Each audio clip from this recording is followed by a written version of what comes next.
Assalamualaikum warahmatullahi wabarakatuh. Perkenalkan, nama saya Feby Delasari, kelas X3E NPM 2020-1350285, Program Studi Pendidikan Matematika.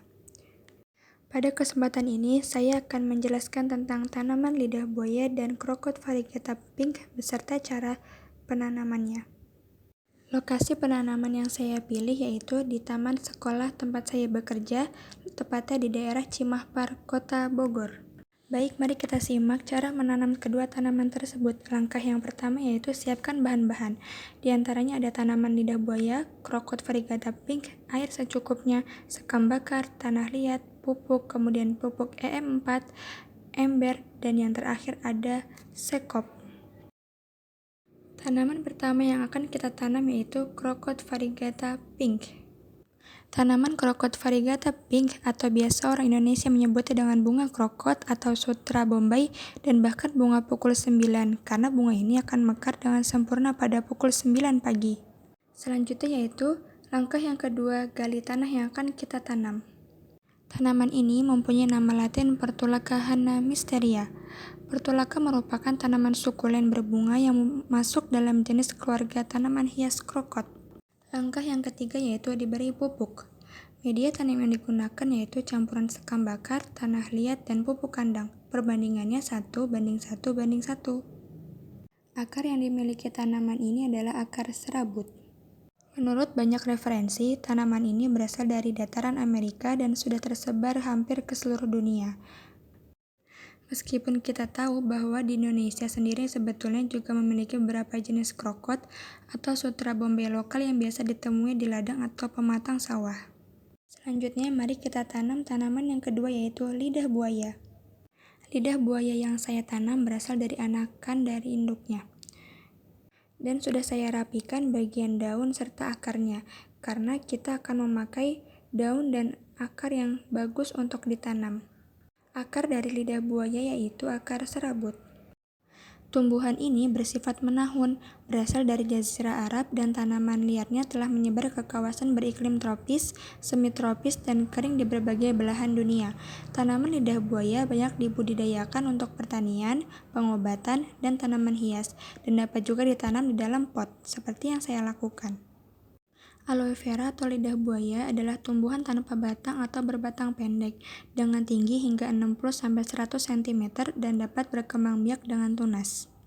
Dedaunannya berdaging tebal berwarna hijau, dan sebagian varietas memiliki bintik putih pada permukaan batangnya. Selanjutnya, langkah yang keempat, pemberian pupuk cair.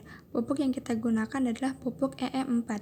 Pupuk ini berfungsi sebagai penutrisi serta dapat merawat tanaman. Cara membuat pupuk ini adalah dengan mencampurkan air. Perbandingannya adalah 1:10. Setelah itu, kita larutkan pupuk cair dengan air tersebut. Setelah larut, pupuk dimasukkan ke dalam wadah yang nantinya akan digunakan untuk menyiram tanaman. Penyiraman dilakukan maksimal 2 kali dalam sehari dan diberi pupuk sepekan sekali. Budidaya kedua tanaman ini sangatlah mudah. Bisa ditanam di tanah langsung atau di dalam pot.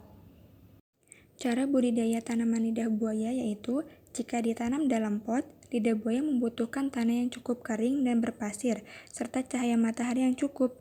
Tanaman lidah buaya dapat terluka bakar jika terkena matahari yang terlalu kuat dan dapat mengerut jika tanahnya terlalu lembab.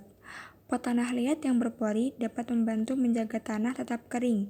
Penyiraman tanaman ini hanya disarankan setelah tanah sudah benar-benar kering. Di dalam pot, tunas-tunas kecil dapat tumbuh di sekitar tanaman asli dan dapat dipindahkan ke pot lain agar tanaman induknya memiliki ruang cukup untuk tumbuh dan untuk menghindari serangan hama. Tanaman lidah buaya juga memiliki banyak manfaat. Salah satunya yaitu gel lidah buaya digunakan untuk obat oles untuk berbagai gejala kulit seperti luka bakar. Gel lidah buaya banyak ditambahkan dalam produk-produk komersial seperti yogurt, minuman, dan makanan-makanan manis.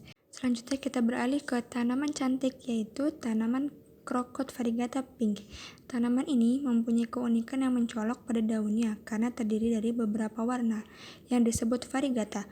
Variegata adalah tanaman yang memiliki lebih dari satu warna di bagian tubuhnya sebagai kelainan genetik.